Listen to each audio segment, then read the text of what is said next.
Hello, it's Kenny. Today I'm going to teach the second section of Fur Elise. This is probably the hardest section of the piece. Okay, but first of all, of course, a little bit of history. Now, people are not too sure exactly because this was never published, but people do think that Beethoven wrote this piece approximately 1810. But this was a really weird decade for him, the 1800s. And as you probably know, this is the decade where Beethoven found out he was going deaf. Okay? Now, this is, for a musician, it's just a horrible thing to think that you won't be able to hear your own music, your own playing, anything.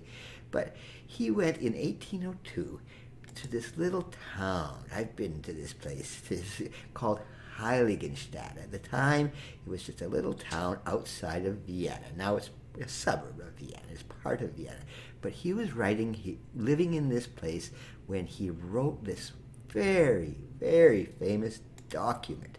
Okay, you can't really see much. It's all in German anyway, but it's called the Heiligenstadt Testament. And it's a huge letter. That's Beethoven's handwriting there. Huge letter he wrote to his two brothers saying that he discovered he was going deaf, okay? And he just goes on rambling about it, and it's actually kind of a suicide note in a sense, all right? But he never did commit suicide. In fact, this decade is some of the happiest music he ever wrote, all right? Even for Elise is, if it's written in the same decade, it's still a fairly happy piece. There's a couple of little dramatic sections that are coming, but it is not sad. So with all the traumatic stuff going on in Beethoven's life, he wrote some incredibly happy stuff. Now, just a side effect of this stuff, these things here, these are what were called ear trumpets. And this man, Johannes Metzel, you might know him by the Metzel's metronome. He also sort of invented the metronome, that clicky thing that keeps you time, all right? He was an inventor, a bit of a quack.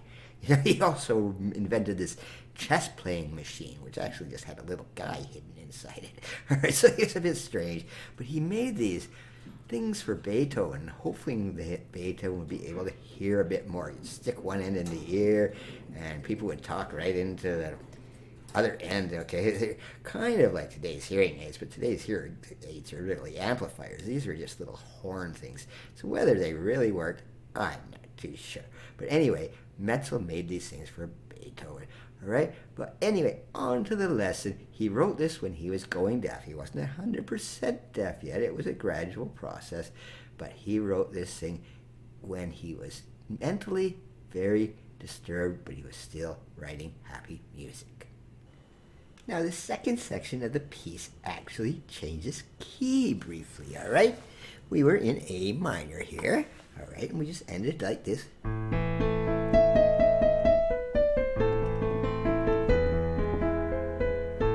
And now all of a sudden, he just goes into F major and a beautiful little melody.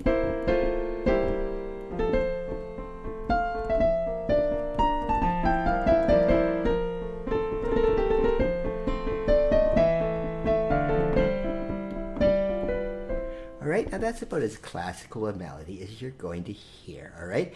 Very Mozart, very Haydn type of melody. It's just a really nice little thing with, the running bass on the bottom.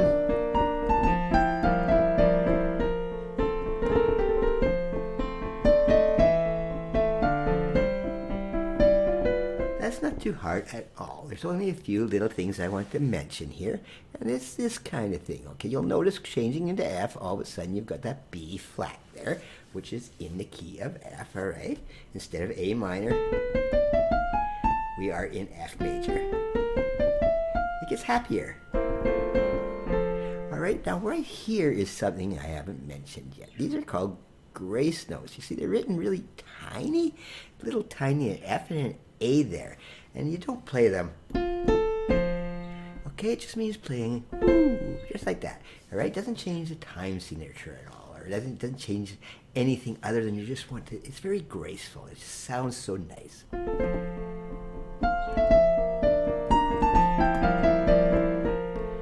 And then there's another little grace note over here. All right, see that tiny little thing right there? It's a B flat. All right, it's just telling you.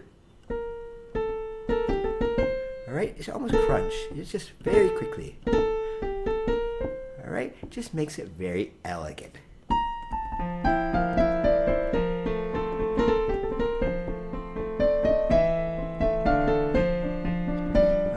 And the last little weird thing, I made a mistake there, but that's okay. The last thing I want to mention is this thing. It's a curly Q thing. I haven't really been playing that very much. It makes it a little more complicated.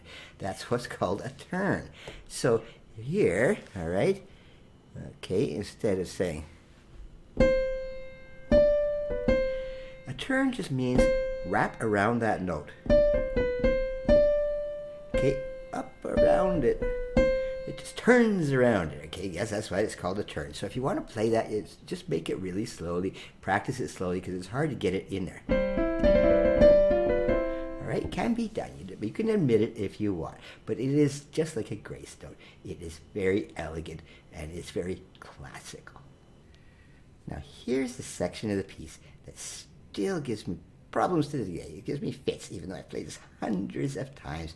Beethoven just goes into these 30-second notes.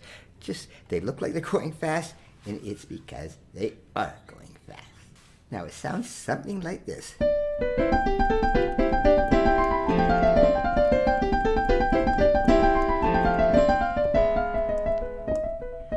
Okay, and it goes by so fast. If you make mistakes in this and you're playing it in public, just keep going. A lot of people won't even know there were a couple of mistakes in there. I'm sure you might have heard it, but partially with the left hand, which is the easy part, all right? Just getting them coordinated is the problem. But whenever you're trying to learn this thing, go really slowly practicing this.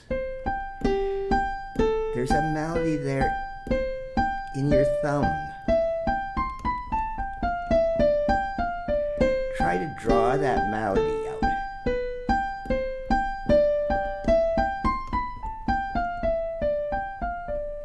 And all of a sudden, we're moving right back into our key of A minor again, all right? But just try to get it quartered. Your left hand's not too hard, but it's hard to play it with that fast stuff. See,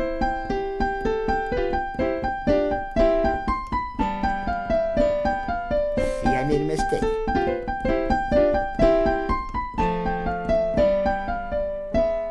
All right, the left hand just... When you're playing it all together, it really can be frustrating, okay? I play this so many times, I'm never perfect, I don't think, but just practice so slowly. All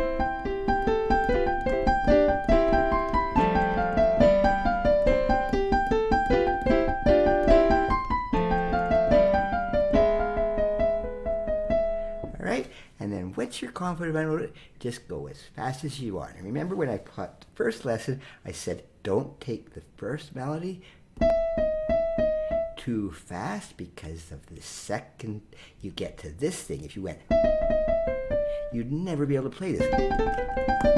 All right? It can be done, but you don't want to go too fast, all right? Just make it nice.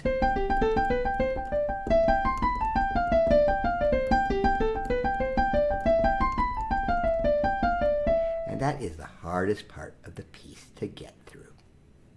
Okay, now when you get to this section here at the end of this 30-second notes,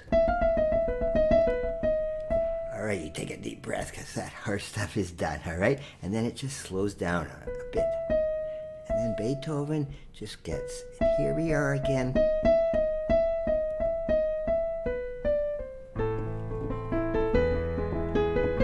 Right back to where we started from. He plays that first melody, no repeats, but goes right back in there, and you can relax again. All right? And here's again use of those tiny things that I taught in the first lesson where you're putting your hands and alternating. Yes, you can play it all the same, but it just sort of, the phrasing is nicer when you lifting your hands. It's the same as what happens later in here. When we get down here, remember this crazy thing? I'll go right over this again too because I didn't quite talk to you about very slowly. But anyway, we're back to where we started.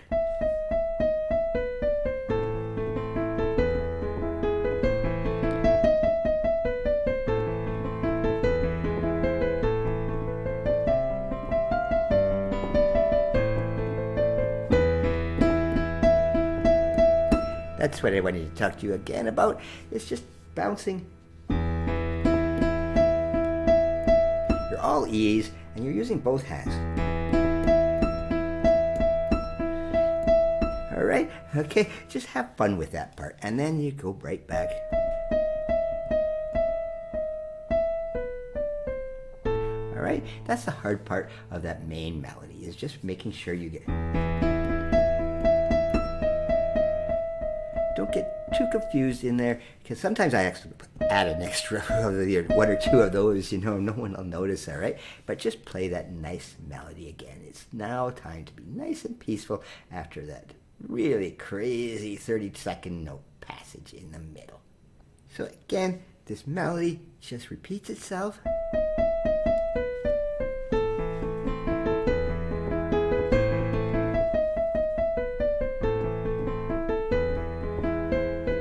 Gets into the next section, which I'll talk about in the next lesson.